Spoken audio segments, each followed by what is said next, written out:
Quel amour le Père nous a témoigné pour que nous soyons appelés enfants de Dieu. Et nous le sommes. Si le monde ne nous connaît pas, c'est qu'il ne l'a pas connu. Bien-aimés, nous sommes maintenant enfants de Dieu. Et ce que nous serons n'a pas encore été manifesté. Mais nous savons que lorsqu'il paraîtra, nous serons semblables à lui, parce que nous le verrons tel qu'il est.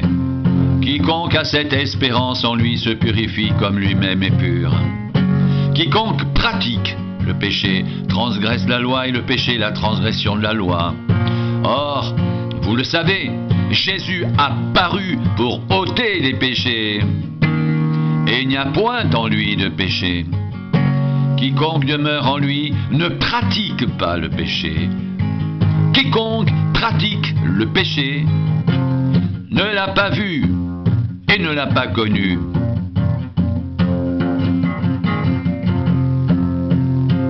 Petits enfants, que personne ne vous séduise.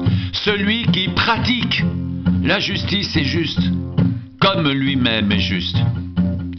Celui qui pratique le péché est du diable, car le diable pêche dès le commencement. Le Fils de Dieu a paru afin de détruire les œuvres du diable.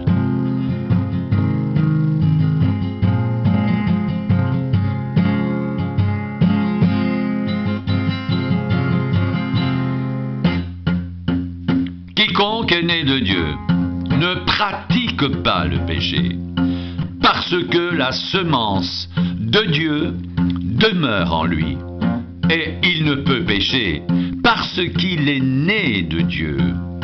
C'est par là que se font reconnaître les enfants de Dieu et les enfants du diable.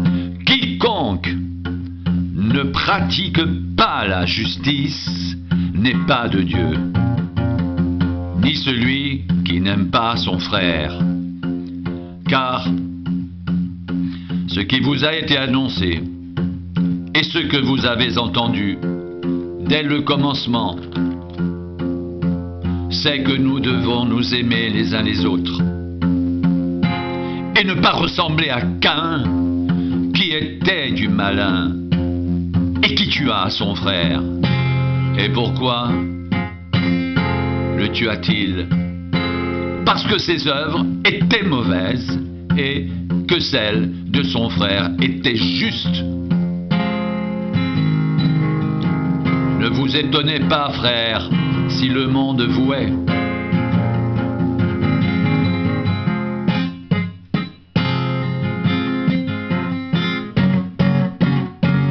Nous savons que nous sommes passés de la mort à la vie, parce que nous aimons les frères.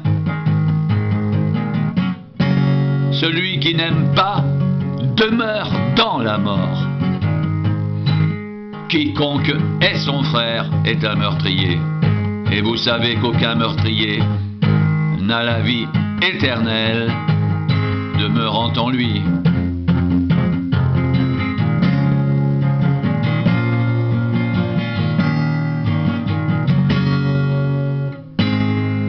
Nous avons connu l'amour en ce qu'il a donné sa vie pour nous. Nous aussi, nous devons donner notre vie pour les frères. Si quelqu'un possède les biens du monde et que voyant son frère dans le besoin, il lui ferme ses entrailles, comment l'amour de Dieu demeure-t-il en lui? Petits enfants, n'aimons pas en parole et avec la langue, mais en action et avec vérité. Par là, nous connaîtrons que nous sommes de la vérité et nous rassurerons nos cœurs devant lui. Car si notre cœur nous condamne, Dieu est plus grand que notre cœur et il connaît toutes choses. Bien-aimés, si notre cœur ne nous condamne pas, nous avons de l'assurance devant Dieu. Quoi que ce soit que nous lui demandions, nous le recevons de lui parce que nous gardons ses commandements et que nous faisons ce qui lui est agréable. Et c'est ici son commandement, que nous croyons au nom de son Fils, Jésus-Christ, et que nous nous aimions les uns les autres, selon le commandement qu'il nous a donné.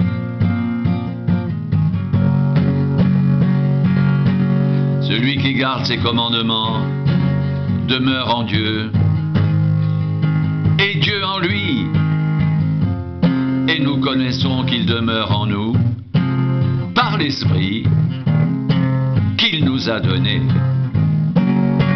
Bien-aimés, n'ajoutez pas foi à tout esprit, mais éprouvez les esprits pour savoir s'ils sont de Dieu.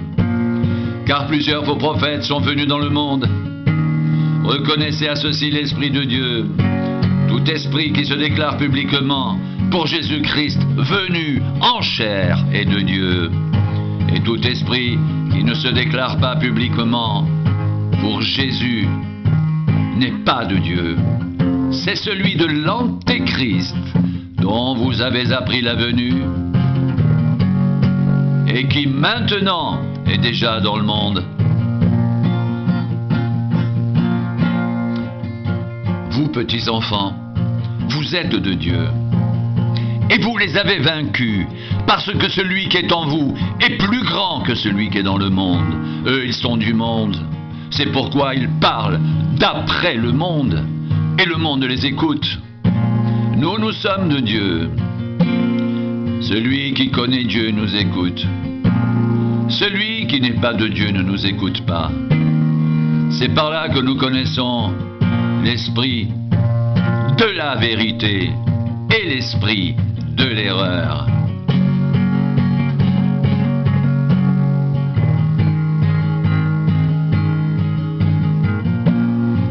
Bien-aimés, aimons-nous les uns les autres, car l'amour est de Dieu, et quiconque aime est né de Dieu et connaît Dieu.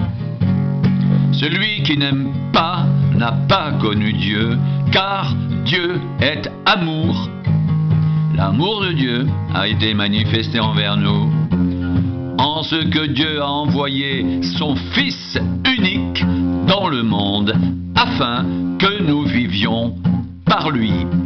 Et cet amour consiste non point en ce que nous avons aimé Dieu, mais en ce qu'il nous a aimés et a envoyé son Fils comme victime expiatoire pour nos péchés.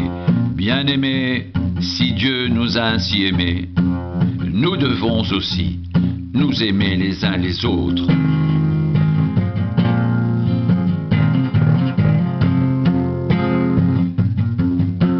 Personne n'a jamais vu Dieu. Si nous nous aimons les uns les autres, Dieu demeure en nous et son amour est parfait en nous. Nous connaissons que nous demeurons en lui et qu'il demeure en nous parce qu'il nous a donné de son esprit. Et nous avons vu et nous attestons que le Père a envoyé le Fils comme sauveur du monde.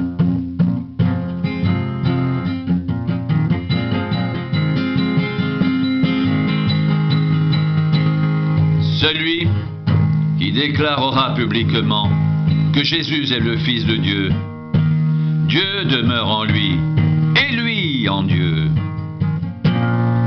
Et nous avons connu l'amour que Dieu a pour nous, et nous y avons cru. Dieu est amour, et celui qui demeure dans l'amour demeure en Dieu, et Dieu demeure en lui. Tel il est, tel nous sommes aussi dans ce monde. C'est en cela que l'amour est parfait en nous, afin que nous ayons de l'assurance au jour du jugement.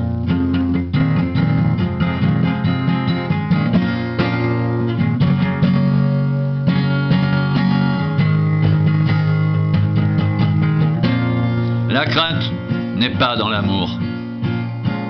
Mais l'amour parfait bannit la crainte, car la crainte suppose un châtiment, et celui qui craint n'est pas parfait dans l'amour. Pour nous, nous l'aimons parce qu'il nous a aimés le premier. Si quelqu'un dit j'aime Dieu et qu'il haïsse son frère, c'est un menteur. C'est celui, car celui qui n'aime pas son frère qu'il voit, comment peut-il aimer Dieu qu'il ne voit pas? Et nous avons de lui ce commandement, que celui qui aime Dieu aime aussi son frère. Quiconque croit que Jésus est le Christ est né de Dieu. Quiconque aime celui qui l'a engendré aime aussi celui qui est né de lui. Nous connaissons que nous aimons les enfants de Dieu lorsque nous aimons Dieu et que nous pratiquons ses commandements. Car l'amour de Dieu consiste à garder ses commandements. Et ses commandements ne sont pas pénibles. Car tout ce qui est né de Dieu triomphe du monde. Et la victoire qui triomphe du monde, c'est notre foi. Qui est celui qui a triomphé du monde, sinon celui qui croit que Jésus est le Fils de Dieu?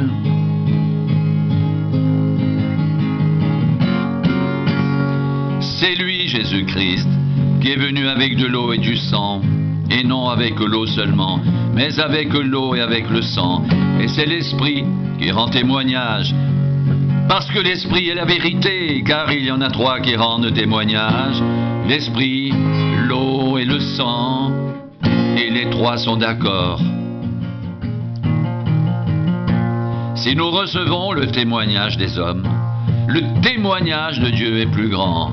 Car le témoignage de Dieu consiste à ce qu'il a rendu témoignage à son Fils.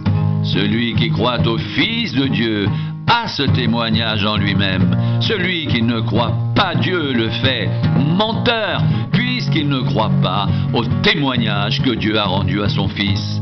Et voici ce témoignage. C'est que Dieu nous a donné la vie éternelle. Et que cette vie est dans son Fils. Celui qui a le Fils a la vie. Celui qui n'a pas le Fils de Dieu n'a pas la vie. Je vous ai écrit ces choses, afin que vous sachiez que vous avez la vie éternelle, vous qui croyez au nom du Fils unique de Dieu.